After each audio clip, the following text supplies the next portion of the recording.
Alrighty, guys. Hajime Zero here, back with another movie review. And just by what you're thinking now, I shot the first video and this one in the same time frame because I realized my bed is in the frame and the sheet still isn't on there. But let's just dive right into this real quick. This is Resident Evil Damnation, and pretty much setting in stage two of this. Their animation on this had proved very, very well. And again, I don't know if it's the DVD quality or whatnot, but their lighting effects had gotten a little bit better. And this particular film is a little bit darker, visual wise. And That's one of the things that was on my mind. So I'm gonna jump into the story, get back to the technical stuff in a minute, whatever comes in my head. So sorry if I'm rambling a little bit too much. But with the story, I don't know in particular if it takes place between Resident Evil 4 or 5 or right after 5, but it feels a little bit like in between 4 and 5 because the main um is not the virus in this one. It's the lost plagas from Resident Evil 4 by the Los Illuminados cult in Resident Evil 4. And wow, that was a mouthful. But uh, the thing I did like about this one, it went a little bit on the politics a little bit, and by that I mean the conflict. It was more talking about the conflict in Russia, and it was with the Soviet Union and whatnot. And again, sorry if I'm ignorant or if I'm you know somewhat saying misinformation a little bit, but you can't find this on the internet because I don't know when the time frame of when those countries were divided or independent or split up. I want to say in the early 90s, but the good thing on this, in the skew of the story, they still made a Resident Evil like. They were saying that uh, right around in that conflict, that's when some of the rebel factions, I believe, they were getting the bioorganic weapons to overthrow the government, and that was very slick on their point. The good thing they still didn't talk about. They didn't put the American known president at the time, whoever it was. Uh, they really focused the conflict on in Russia, and you know, with this particular story, like I said, if you take the Resident Evil aspect out of it and whatnot, you still have a very, very good story. Again, it's just another sad, a little bit of a war story, and again with the politics, because even again, somewhat of the villain of the story in the beginning, a little bit that Leon meets is one of the rebel factions, but you find out that he's really fighting because they destroyed his home, they killed his wife. Uh, Technically, he wasn't a soldier. By one of his friends had what he told him. He was a school teacher with his wife, and when they bombed the school, he was the only one that survived. Uh, the cool thing about this is that he infects himself with the Lost Plagas, and he is controlling one of the known BOWs that are in the film.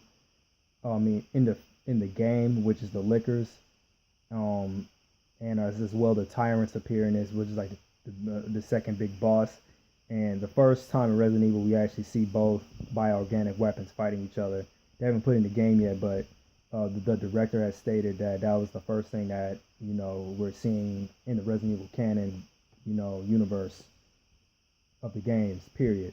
So I didn't think about that until I saw the movie. I was more into the story because he was controlling them, and once Leon realized he wasn't much of a bad guy, but he did take the Plaga, and he couldn't really. Eventually, he was probably going to kill him, or who knows? If they really didn't give, I think that could be a plot hole. Like, why would you take it out at that point? But uh, it was a very, very good story, somewhat of a political story. Because I know a little bit of the situation that went there, and I say a little bit frequently because I had to do research a little bit on Russia a little bit because a couple of my characters from my comic book are from there, and from the time frame of when they were born versus to what it is now. Their political factions were split up. So I think USSR, the Soviet Union, were a separate thing, and again, or Yugoslavia, those countries in parts in Russia. Again, my apologies if I may come off a little bit misinformation. I'm not telling that much because I am talking off my head. But again, you could research that, a real quick Google search, you know. Uh, but I really did enjoy this film. Going back a little bit to the technical side, uh, their detailing got way much more better. And their close-ups and we really see more of the fight scenes that we saw a little bit in Resident Evil 4, like between Ada and Leon. And again, that's utilized even more in the next one. And I really enjoyed that the most. And also from the games, Ada is in this as well. Leon and Ada and Heineken are pretty much the three characters that are in this. And I failed to mention that Heineken was in the last one as well. But going back to this, it was nice to see their interaction. Uh, Even Leon's attire design is different. He's known to be wearing, the leather jacket and the cargo like pants. And this one, he's wearing jeans and a bulletproof vest.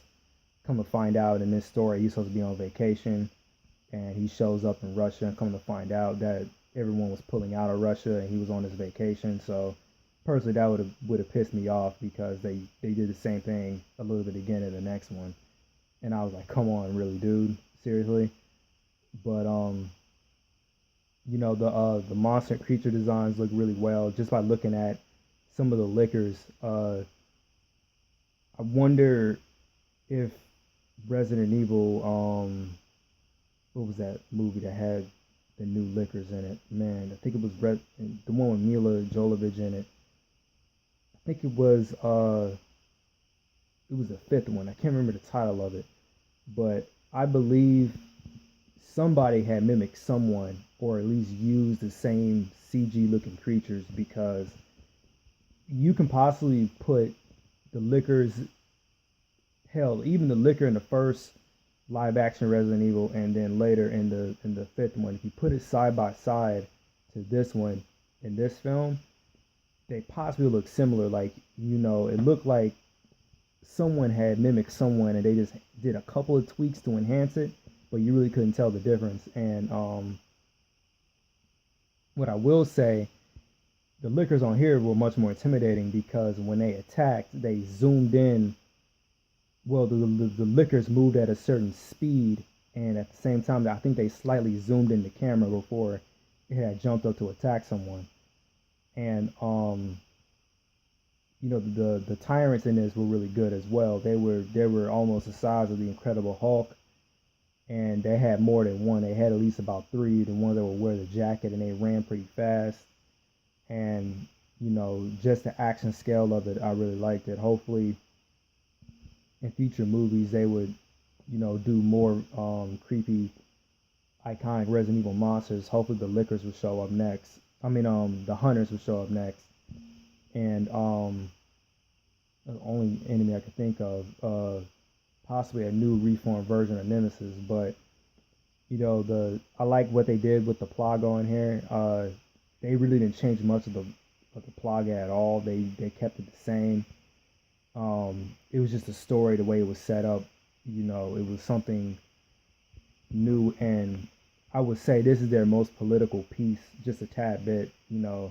But once you get into the story, you realize that it is a little bit of a war story, and the politics do go a little bit out the window. I mean, when you're in war and battle, you're not thinking about the politics. You're thinking about not getting killed. And